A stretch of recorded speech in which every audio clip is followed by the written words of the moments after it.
Love, Lost, Rebirth, Alive, Blue Dolphins. The novel, by Makāula Nakae. Chapter 1, Boy Meets Boys. Episode 3, Huquaik, Encounter. Jim sat on the sand at Queen's Surf beside Coco, the memory of the fresh party still humming in his mind. Remembering the boy she had seen earlier, Coco looked up from her book. "You went to Fresh last night," she said, her voice teasing but observant. "Is he your type?" That question caused a slight tightening in Jim's expression. A subtle guard rose, as if he'd been caught in a moment of uncharacteristic weakness. "What are you talking about?" "Not at all," Jim replied quickly, perhaps too quickly. "You know I've never gone for guys like him. I was just curious who he was. Maybe he's a tourist? Or visiting from an outer island?" As Jim spoke, Coco watched him, her intuition sharpening. Through the surges of her newfound gift, she realized the young man wasn't a visitor at all. He was someone who lived here, rooted in the soil. Waikīkī was a complex ecosystem, a tropical mini-Manhattan dominated by tourists and transplants from the mainland who often arrived seeking the exotic pull of non-Caucasian blood. While many gay men lived and worked in the heart of the tour industry, the true Kama tended to stay in the suburbs, away from the neon glare of the Strip. Local men often found the Waikīkī gay scene too bright, too fleeting, and too superficial. They had their own gathering spots, their own bars, and quiet, hidden beaches, where they sought long-lasting relationships rather than playing the role of a resort lover for a tourist passing through. The fact that this local boy was here, in the heart of the surface world, made him an even deeper mystery. She just knew. It wasn't merely a vague feeling. Sometimes she simply possessed a certainty about the world that defied logic. However, the why always remained just out of reach. "I don't think he's a tourist. I think he lives here," she said. As the words left her mouth, she felt a subtle surge of heat radiating from Jim's body. A sharp, energetic flicker that betrayed his dismissive tone. She realized instantly that he wasn't being honest. Despite his claims, the young man was exactly his type. "Why can I sense this so much more clearly than usual?" she wondered, a slight chill tracing her spine despite the heat of the Waikīkī sun, but she didn't press the issue. Even if she jokingly poked at him, it wouldn't change his habit of saying one thing while feeling another. She knew Jim well enough to know that forcing the truth would only make him retreat further into his shell, complicating a connection that was only just beginning to hum with spiritual tension. The young man, his skin bronzed to a deep gold, reached into his red mesh Speedo backpack and pulled out a pair of goggles. He set the bag down on a wine-red beach towel and stood, a striking figure against the white sand. As he began to walk toward the shoreline, he wove effortlessly through the gaps between the half-naked men sunbathing. His slim, perfectly proportioned body naturally drew the collective gaze of the beach, yet he seemed utterly indifferent, perhaps even unaware, of the eyes trailing his every move. He walked straight into the sea without a backward glance. At the water's edge, he paused briefly to dip his feet, gauging the temperature of the Pacific. He stretched his arms, pulling them from left to right to loosen his muscles, then dove headfirst into the incoming waves. He surged forward underwater before resurfacing into a perfect, powerful butterfly stroke. His head rose for a quick, rhythmic breath, followed by his flexible shoulders and arms which sliced through the salt air before plunging back into the deep. He maintained the demanding stroke past the crowds floating near the shore, eventually switching to a streamlined freestyle as he headed toward the weathered wall of the Waikīkī Natatorium protruding at the far end of the beach. Jim was mesmerized, his eyes locked on the young man cutting through the Pacific with such perfect, rhythmic strokes. While the boy lacked the heavy, hyper-masculine muscle of Jim, or the other men who prided themselves on their gym-sculpted physiques, his body possessed a rare, functional balance. His shoulders were remarkably flexible, far more so than Jim's, which allowed his arms to dance through the air in a graceful, sweeping arc. Wow, his swimming is beautiful, Jim whispered, almost to himself. It's like watching a professional. The swimmer's focus was unwavering. His head never deviated from his line toward the natatorium, and he maintained a long, steady rhythm, alternating his breaths with practiced ease. The sheer elegance of his reach and the power in his pull indicated he had mastered competitive techniques at a high level. Behind him, his legs moved in a regular, unbroken flutter, turning the blue water into a trail of white foam that sparkled under the Waikīkī sun. Coco looked up from her book, her eyes tracking the young man as he smoothly navigated his return lap from the natatorium. "Oh my," she murmured, a playful glint in her eyes as she looked up at Jim. "It looks like you found your next swim buddy. Why don't you ask him to be your partner?" It was a deliberate challenge. She knew Jim's patterns, the way he balanced between the hunt and the strategic wait, hoping the prey would eventually wander into his orbit. By suggesting he actually approach the boy, she was pushing him to commit, forcing him to decide if this was just more beachside observation or if he was actually willing to dive into the unknown with someone who clearly operated on a different frequency. The young man swam back toward the shore without taking a break. As he neared the beach, he transitioned into longer, deeper strokes, taking one final breath before diving beneath the surface. He reappeared moments later, flipping onto his back and stretching his arms into a graceful backstroke. When he finally stood, the Pacific cascaded off his bronze skin, the sunlight making every droplet sparkle like scattered diamonds. As he pulled off his goggles and navigated the gravelly shoreline, the atmosphere on the beach shifted.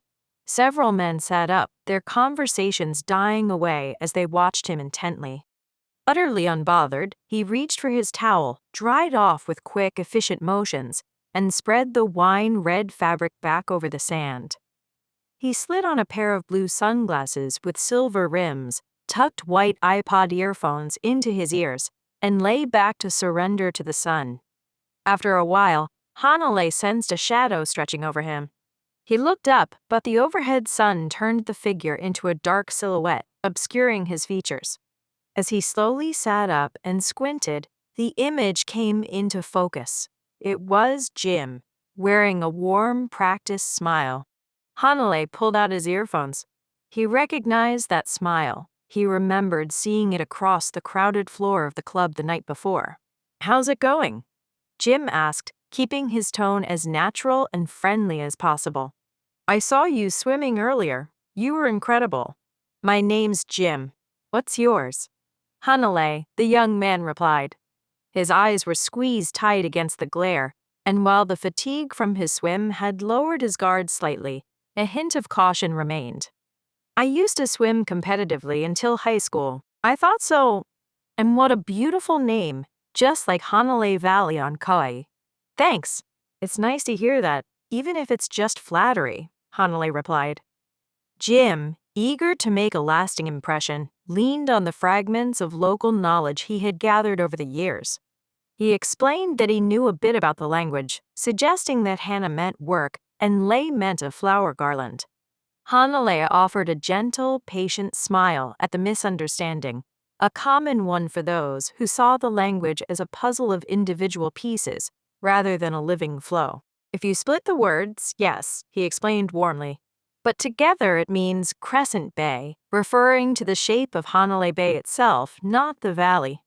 His open demeanor was a breath of fresh air. In a community often defined by high-strung defenses and practiced coolness, Hanalei's warmth was disarming. "Do you swim here often?" Jim asked, quickly shifting the narrative. He realized the conversation about the name hadn't been the smooth, intellectual impression he'd hoped for. In fact, it had been a bit of a disaster. He needed to keep the momentum steady, navigating the dialogue with the precision of a seasoned sailor, making sure not to hit the jagged reef of his true desire, that longing for a night wrapped in white linen. Hanalei leaned back on his elbows, the silver rims of his sunglasses catching the midday glare. "Most weekends," he said, his voice relaxing as the subject returned to the water. It's the only place where the current actually challenges you without being dangerous. The stretch between here and the natatorium wall is perfect for distance training. Jim nodded, trying to look more like an athlete than a stylist. I usually stick to the surface, but watching your butterfly stroke, it was like watching someone who was born in the water. Hanalei laughed softly, a sound that lacked any of the practiced irony Jim was used to hearing at the clubs. In Hawaii, we aren't just born on the land. We're born to the sea. My grandfather taught me to swim before I could walk. To many on these islands, being in the ocean is a sacred connection, yet it remains a foreign, daunting mystery to those unaccustomed to its flow. The Pacific is a dense, watery sphere of living, a world where you either scheme the surface or surrender to the depth. Beyond the breaking waves lies a vast, unknown territory, a world of scuba and free diving, where the silence is filled with the wonder of tropical fish, sea turtles, and even the shadow of a shark. For a local like Hanalei, it was home. For others, it was a breathless, terrifying challenge that demanded a respect most visitors never fully understood. Not too frequently, Hanalei admitted, but I need the exercise to stay in shape. Long-distance swimming is such a great aerobic workout. It hits every muscle, right? Jim, who was a regular at Queen Surf at least 3 times a week, Sundays, Mondays, and Thursdays, saw his opening.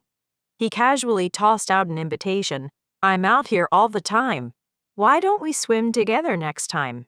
Surprised by the suddenness of the offer, Hanalei felt a flicker of genuine pleasure at being approached so familiarly. He knew the practical benefits of having a partner in the water. Swimming alone as a newcomer to this part of the island was one thing, but having someone to pace with could make a world of difference. Sure, Hanalei agreed, a soft smile breaking through his earlier caution. When? Next Sunday at 10 a.m. It's less crowded in the morning and the water is clearer, Jim said, extending his right hand. Swimming in the morning was a world apart from the midday rush. In the early hours, the sunlight cut through the Pacific in sharp, soothing beams before the inevitable tide of tourists arrived, trailing clouds of sun lotion into the surf. As the sun approached its zenith, the underwater clarity would fade, and the temperature would shift from refreshing to a stagnant, heavy warmth. They shook hands, a firm, brief connection that sealed the pact and parted ways. Jim waved once more, a triumphant smile on his face as he turned back toward Coco. Hanalei, returning to his own private world, slid his earphones back in and let the music take over as he reclined back into the sand. You look like you've successfully recruited your next swim buddy, Coco said, a knowing, light-filled smile playing on her lips. Yeah, I think so. We're meeting here Sunday to start, Jim replied. His excitement was contagious. She felt an immediate lift in her own spirits, a momentary flash of pure joy reflecting off his triumph. But as Jim turned away, the feeling shifted. Her mind drifted back to the mystery of the boy. Why him? She wondered. Why did Hanalei make me see things so clearly? She pondered the possibility of his lineage. Perhaps it was because he carried the blood of the ancestors, the Kama connection to this specific earth and sea.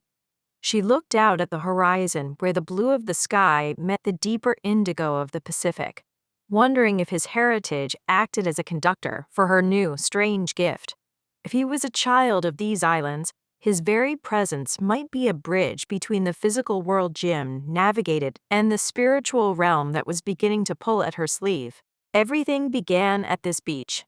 In front of them, coral fragments shattered by the relentless tide were pushed toward the beige sand, mixing with the small pebbles that line the shore of Waikīkī Bay. At the water's edge where they stood, infinite grains of sand were eternally surrendered to the rhythm of the sea, pushed up by the swell and pulled back by the tide in a ceaseless, shimmering cycle. They still didn't know why their paths had crossed on this paradise beach. As the sun began its westward descent, it caught each grain of sand, giving the shoreline a lifelike golden glow. They stood there, suspended in that light, still unaware of where the current would sweep them next. To be continued. Swim and listen to the historical gay drama in the center of the Pacific. We are releasing a brand new episode every single day until the epic conclusion of the story. Each chapter delivers a tight, hyper-focused 15 to 45-minute hit of cinematic historical drama set in the tropical islands of Hawaii, the perfect daily plunge into the shattered world a millennium after 9/11. Watch the cinematic video trailer. Listen to the full novel now. Bookmark Blue Dolphins. The Novel Playlist, A Great Argead Saga, Alexine, Volume 1. Talesius Playlist, Volume 2, Sacred Band Playlist, and Divine Oracle. Unwritten words behind my novel playlist. Subscribe to follow the waves and currents of Forbidden Paradise love tales. Comment below.